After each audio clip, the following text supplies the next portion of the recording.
అవుతున్న సందర్భంగా అందరం ఇక్కడ కలిసాం. మన సంఘం ప్రాముఖ్యత గురించి నాయకులు చెప్పారు. రమణన్న, ఏదేమైనా ఒక లక్ష్యం కోసం పనిచేసేటువంటి సంఘం మనం. సుదూరమైనటువంటి లక్ష్యం కోసం పనిచేసేటువంటి సంఘంలో మనమంతా కలిసి పనిచేస్తూ ఉన్నాం.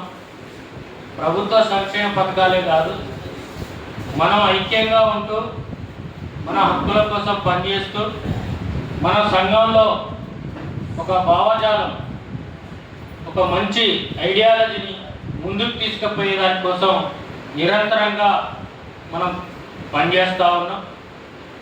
ఈ సమాజంలో అనేక అవంతరాలు, దొంతరలు ఉంటాయి. కాబట్టి సమాజంలో ఉన్నటువంటి అసమానతలను తొలగిపోవాలంటే అనేక వర్గాల ప్రజల్లో ఉన్నటువంటి సమస్యలను పరిష్కారం కావడం కోసం ఒక వేదిక అనేది కావాలి. కాబట్టి మనం సంఘాన్ని ఏర్పాటు చేసుకున్నాం. అనేక కుల సంఘాలు ఉంటాయి. అది కులానికి కట్టుబడి కులానికి ఆ బాయిలో కప్పలాగా ఉండేటువంటి సంఘాలు చాలా ఉన్నాయి. మన మన రజకుల్లోనే కాదు, ఇవాళ బీసీ సంఘాల్లో ఉన్నటువంటి కుల సంఘాలు గౌడ, యాదవ, ముదిరాజు, మున్నూరు కాపు, పద్మశాలి, అదేవిధంగా అనేక కులాలు ఇవాళ బీసీలో 112 కులాలు ఉన్నటువంటి పరిస్థితి ఉంది. ఇంకా సేవా కులాల్లో కుమ్మరి, కమ్మరి, సాకలి, మంగలి, అదేవిధంగా భిక్షాటన చేసేటువంటి కులాల్లో అనేక కులాలు ఉన్నాయి.